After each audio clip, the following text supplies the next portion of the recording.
हालत यस्तो भइसक्यो काम गरेको अहिले घरमेले समात्दै हुनुहुन्छ मैले कटुरी लिएर काम गर्छु तपाईले हेर्नुस् काम गरेको पसिना पसिना आँसु पसिना आँसु कार्य भन्नु गाइजहरु हामीले लगाइसक्यौं काली भाइको मुखमा के हो हेरौ ड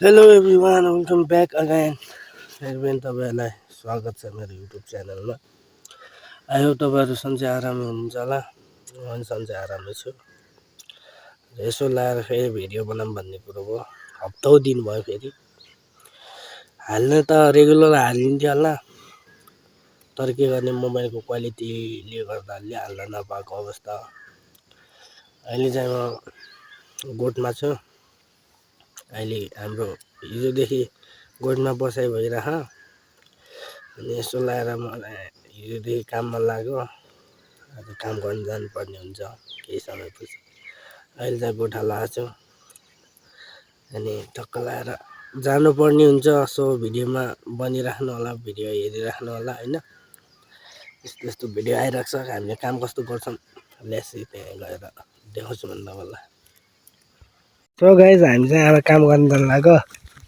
मैले काममा हिमाल भाइ लगाएको छु कति अरे तिम्रो तयारी 500 रे 500 मात्र हो हैन गाइजहरु जानुपर्ने हुन्छ टक्क लाएर तलदेखि लफङ्गा एकजना लफङ्गा देख्नुहुन्छ तपाईहरुलाई म देखाउँछु कहाँ भाइ घर स्कुल जाने हैन एक नम्बरको पढ्नेमा ट्यालेन्ट मान्छे हो यो साइन हेर न आजकलको बच्चाहरुलाई यस्तो साइन हेर त कहाँ जान लाग्यो कहाँबाट आइस त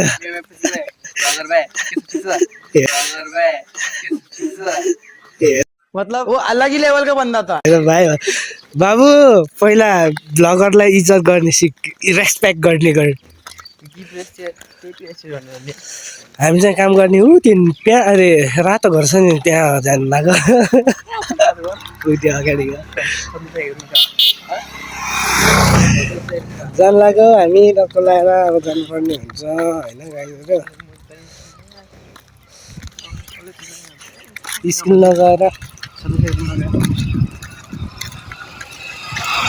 केटीले बाइक चला ओए केटीले बाइक चलायो बडा ओए ओए हिमालय चलाउन सक्दैन केटीले चला ओइ जे ओइ जे बेच दे आ बेच दे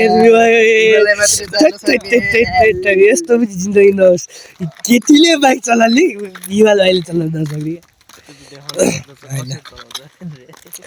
हिमाल भाइले चलाउँछ पहिला त कतिवटा रे बाइक चलाएको 10 रा तल सोधेछु तल सोधेछु बिजलार ब्लगमा भिडियो बिगार्छस् अब हामी काम गर्ने अगाडिको ठाउँ हो यो रातो घरमा मलाई ठेगार ग्यास मलाई ठेगार फुच्चेहरुले काममा लिएको पुच्चे भनेर हिजो ज्याब भएर आज स्कुल नगएर हामीसँग काम गरेर आएको छ यो बेजत फेरि भाइ ब्लगमा जाला चुप गर रेस्पेक्ट गर्ने गर बुझिस् ओके ठिक छ मैले समात्दै हुनुहुन्छ मैले कटुरी लिएर काम गर्छु तपाईले हेर्नुस्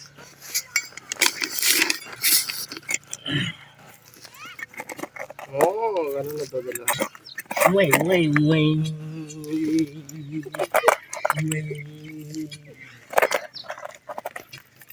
बसनको याद दिलाइदियो रे याद खै त्यो नाम ट्याक्क गर्दा त बटन खाने बोल्नु खै त्यो नाच्नु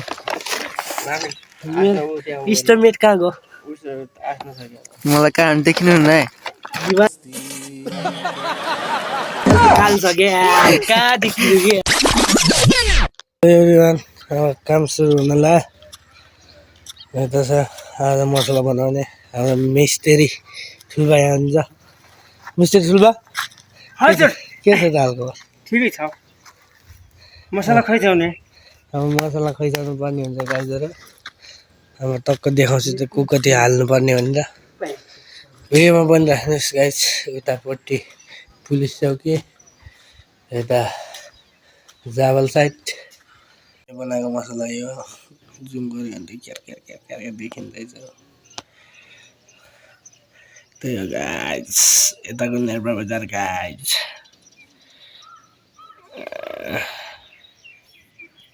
पुरा काम गरेको पसिना पसिना आँसु आँसु पसिना फेरि आँसु कार्यो भन्नु मसला बनाएको काम गर्नुपर्ने अवस्था आयो गाइजहरू। टक्क लगाएर अगाडि चाहिँ मसला छ गाइजहरू, हामीले लगाइसक्यौँ। एक पोल हालिसक्यौँ यो वाला, अर्कोवाला पोल हाल्दैछ हामीले गाइजहरू।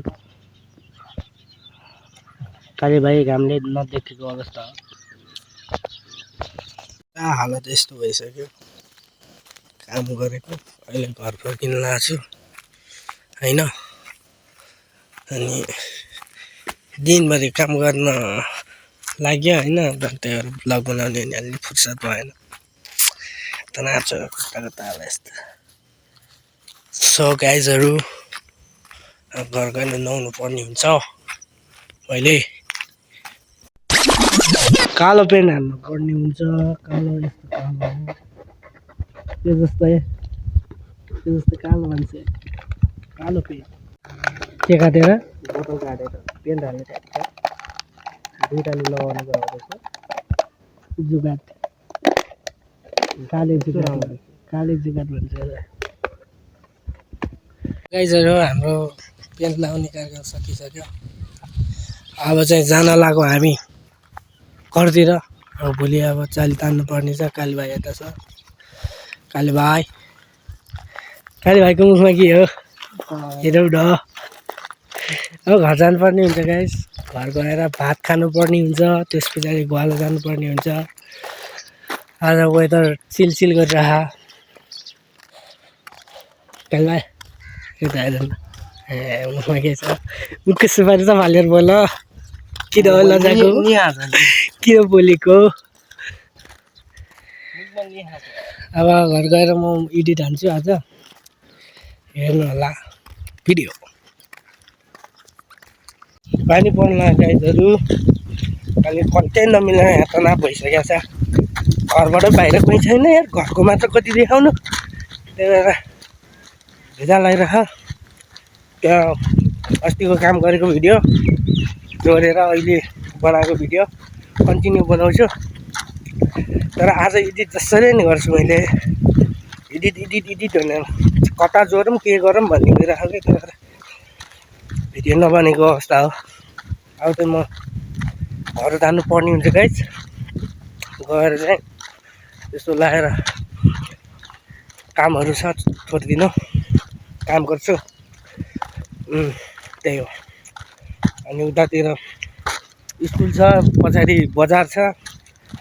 भ्यूहरू राम्रै देखाइरह। अब भ्यू देखाइ नि यार, काल दुध्नु त्यस्तै हो। अब गाइजहरू के भन्नु, भिडियो निरन्तर हालौँ भन्ने कुरो हुन्छ। म फेरि अहिले अरूको घरमा चाहिँ वाइफाई छ, अरूको घरमा चाहिँ छैन। वाइफाई चलाउन अनि बजार जानुपर्छ। बजार फेरि मेरो प्रिय श्रीमतीले जानु दिनुहुन्न। किनभने म बजार गयो भने बढी डुल्छु अरे। त्यही भएर हो गाइज, दिमाग खराब भइरह। अब म त्यही हो, म त्यहाँ जान्छु, घर जान्छु। घर गएर एडिट हान्छु। आजको ब्लग यहीँ हिँड्नुहुन्छ। फेरि नेक्स्ट ब्लगमा भेट्नुपर्छ। Tata bye piece.